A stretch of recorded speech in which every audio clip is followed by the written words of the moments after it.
Foreign Affairs Secretary Teddyboy Locsin turned emotional when he welcomed 386 Filipinos who arrived in Manila from Lebanon.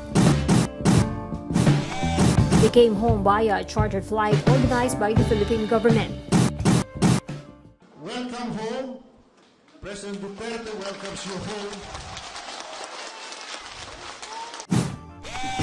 The first batch of repatriated Filipinos included those injured in the twin explosions in Beirut.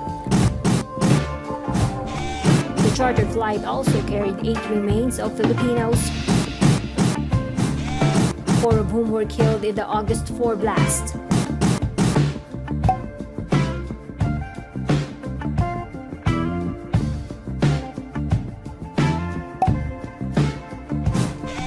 Locsin personally assisted them, carrying a little girl in his arms while looking for a comfortable seat for them.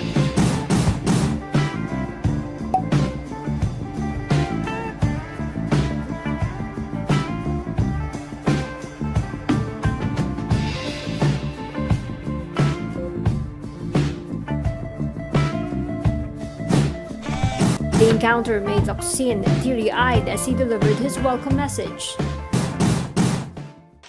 To thank the people around me. Every day, nandito sila to welcome back our people. We do it because we love you, and we do it because we respect our president, the first and only president who has cared for the least of the Filipino people.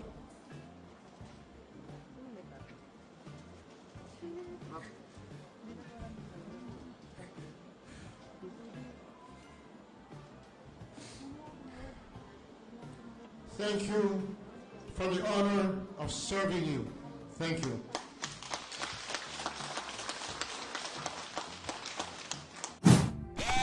Locsin's display of emotion happened amid rumors that Duterte was flown to Singapore to receive medical treatment.